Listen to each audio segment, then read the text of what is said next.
Hey guys, alright, let's get started. Starting off with LA Girls Pro. It's their smoothing primer.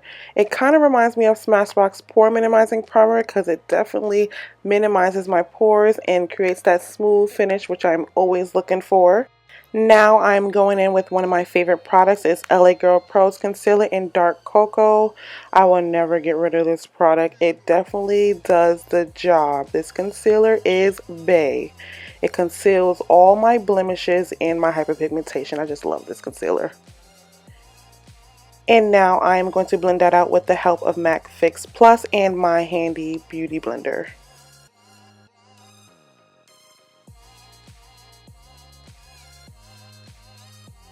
Now I'm going in with the Poreless Foundation by Maybelline. I do have the Dewy Smooth and I was thinking that if it's the same number it would be the same color, but I was totally wrong.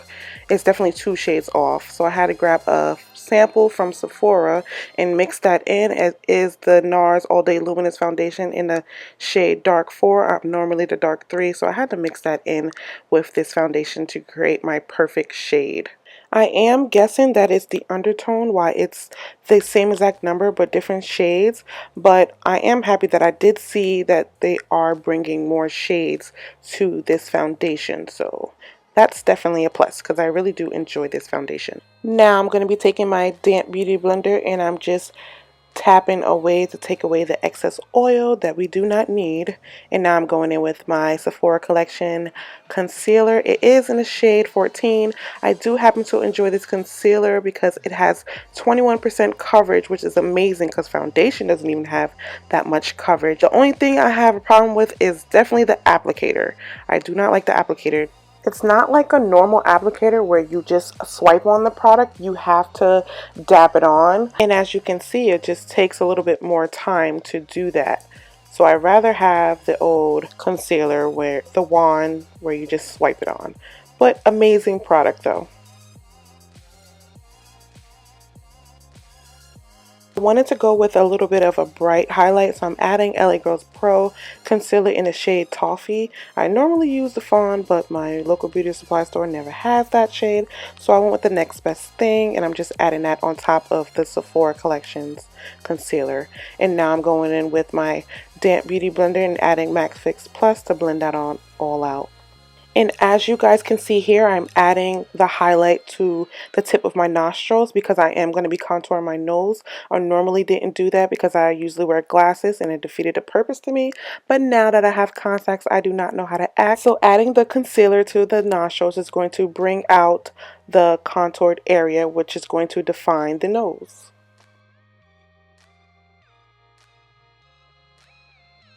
And now it is time to bake. I am going to be using the Midnight Banana powder, and now I'm going to be adding the RCMA powder. It's the no color powder, and I happen to love this combo together. First, I was only using the banana powder, and I find that it wasn't really doing it for me. The RCMA powder definitely helps set my concealer and it stops it from creasing. I find that the banana powder did not do that by itself. It's also mattifying, which is great because I am so oily, and it's just a plus that it just has no flashback. Going in my favorite contour palette, it is the Anastasia Beverly Hills palette in the shade Deep. I'm going to be adding that to my cheekbones to sculpt my face and underneath my chin as well and around my forehead, and I'm going to sculpt my nose as well. And as you can see, adding the concealer to the nostrils helps define the contour. It's just a little trick to snatch that nose. Now I'm going to be blending everything out using my stippling brush by Real Techniques.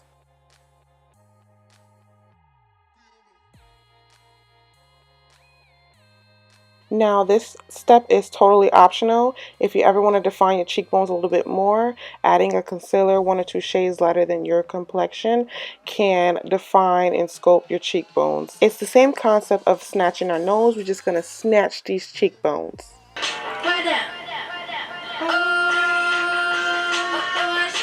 If you guys were wondering what I was listening to, of course it's Rihanna's new album. It is fire, hence the intro. But now I am taking my damp beauty blender and I'm just going to be blending out this concealer.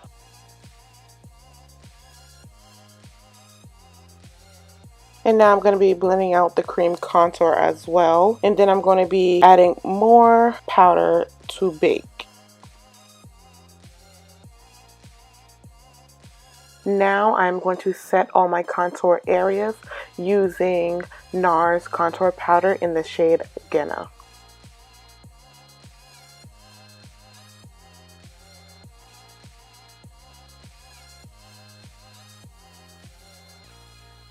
And now for my eyelid primer, I'm going to be using Too Faced Shadow Insurance.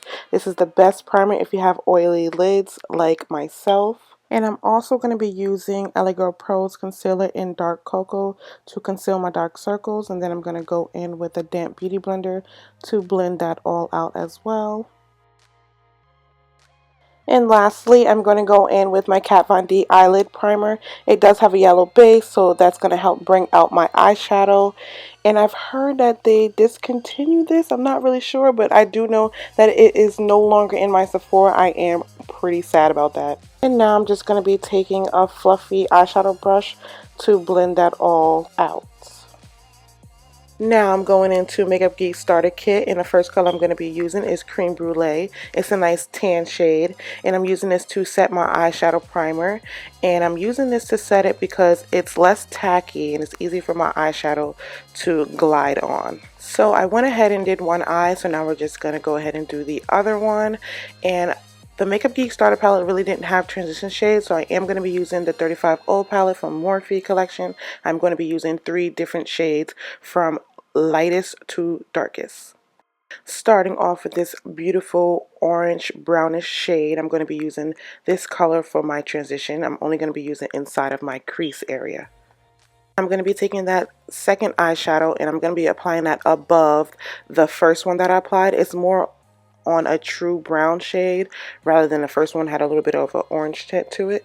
Now the last color that I'm going to be using from the 35 Old palette, I'm going to be applying this inside my crease area to deepen it up a little bit. The reason why I apply the shadow lightest to deepest is because if you apply the deepest first, the shadow will kind of cancel out the lighter shade and defeat the purpose of the lighter color, which wouldn't create that gradient effect we want. So that's just a little tip for you guys. Now I'm going back into MakeupGeek Starter Kit and I'm going to be applying Cocoa Bear just to kind of blend everything together. It's not going to change the color at all. I'm going to be going into my Graftopian Magic Set. This helps with my hooded eyes by preventing my shadow from transferring onto my crease.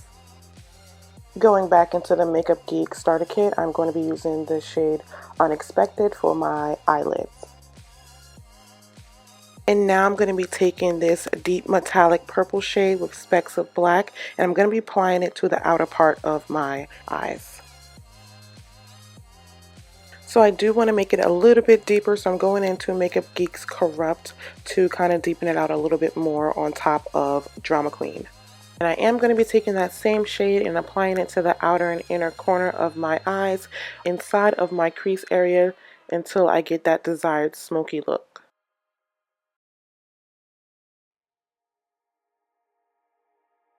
Now I'm going back into Creme Brulee. It's a perfect matte eyeshadow for my brow bone, and then I'm going to be blending that out with a fluffy brush. Now I'm going to be using the shade Prom Night. It's a nice metallic color. I'm going to be using this for the inner tear duct of my eyes to open my eyes a little bit more. And now I'm taking Corrupt and smoking out my bottom lash line. Now I'm taking my NARS eyeliner for my waterline. I went ahead and applied my lashes. These lashes are the Salon Perfects number 614. I love these lashes so much. And now I'm just applying my mascara to blend my natural lashes with my false lashes. I think I baked long enough, so now I'm just dusting away all that excess powder. This is an oldie but goodie. I'm going in with CoverGirl Queen Collection. It's their pressed powder. I forget the shade, but I'll leave it in the description down below. I did go a little bit extreme with the highlight, so I'm just adding a little bit more warmth. I'm going to be warming up my face a little bit more using Ebony Bronze. It definitely gives me that sun-kissed bronzy look that I'm always looking for. Now I'm going into MAC's Raisin. This blush looks so nice on deeper complexions.